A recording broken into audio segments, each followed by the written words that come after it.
Welcome to our channel. Today we how to connect Shopify webhooks to Zapier workflows step by step clearly. To connect Shopify webhooks to Zapier workflows, begin by logging into your Shopify account. Navigate to the settings section at the bottom left corner of the dashboard.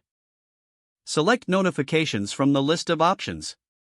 Scroll down to the webhooks section and click on Create Webhook. In the event drop-down menu, choose the event you want to trigger the webhook. For example, select Order Creation to trigger a workflow when a new order is placed. Next, in the Format dropdown, choose JSON for the data format. Now, open a new tab and log into your Zapier account. Click on Make a Zap to create a new workflow. In the Trigger App search bar, type and select Webhooks by Zapier. Choose Catch Hook as the trigger event and click Continue.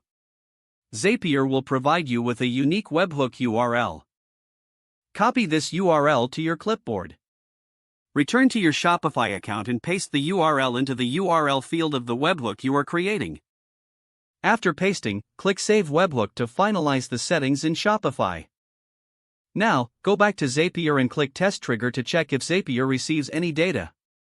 Place a test order in your Shopify store to generate a webhook event. Once your test order is placed, return to the Zapier tab to see if the test triggered successfully.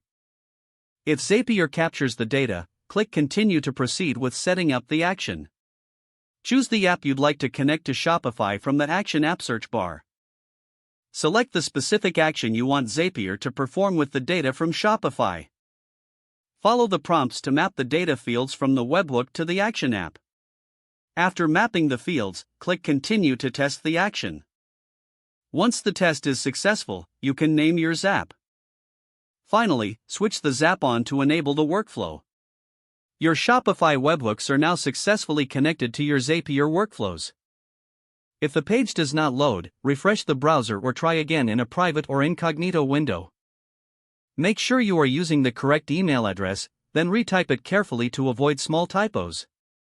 If your password is not accepted, use the reset option and create a new strong password you can remember. Check your spam folder for verification or security emails, then complete any requested confirmation steps. Enable two-factor authentication if available to improve account security and reduce unauthorized access risk. Don't forget to like this video and subscribe to our channel for more step-by-step tech guides.